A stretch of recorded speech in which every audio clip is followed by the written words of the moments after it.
اوفنباغ فرانکفرٹ جرمنی میں ماہ ربیع الاول کے مبارک لمحات میں جشن ولادت مصطفیٰ صلی اللہ علیہ وآلہ وسلم کی خوشیاں منانے کے لیے عاشقان رسول کی دینی تحریک دعوت اسلامی کے تحت جلوس میلاد منعقد کیا گیا، جس میں بزنس کمیونٹی و مختلف شعبات کے عاشقان رسول سمیت مبلغین دعوت اسلامی اور مقامی اسلامی بھائیوں کی شرکت ہوئی اور مرحبا یا مصطفیٰ کی صداؤں سے فضا گونجتی رہی۔ محبوب خدا چھٹ گئی غم کی گھٹا، نور نور جگ کو کرے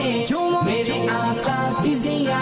بے کسوں کے لب پر ہے یہی ایک صدا،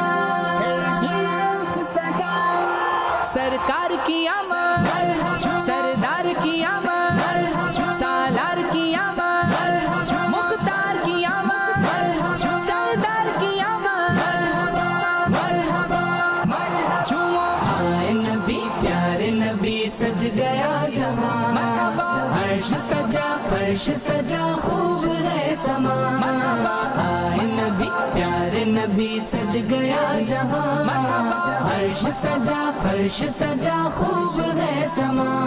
جلوس میلاد کے اختتام پر اوفنباغ فرانکفرٹ جرمنی کے مدنی مرکز فیضان مدینہ میں اجتماع میلاد کا بھی انعقاد ہوا، جس میں شریک عاشقان رسول کے درمیان جشن ولادت مصطفیٰ صلی اللہ علیہ وسلم کی مناسبت سے کلام پڑھے گئے اور سنت و بھرے بیان کا سلسلہ ہوا۔ اختتام پر دعا ہوئی اور صلاۃ و سلام بھی پڑھا گیا۔ مدنی چینل کے ناظرین، آپ بھی جشن ولادت کی خوشیاں منانے کے لیے اجتماع میلاد اور جلوس میلاد میں شرکت کرتے رہیے اور اجر و ثواب پائیے۔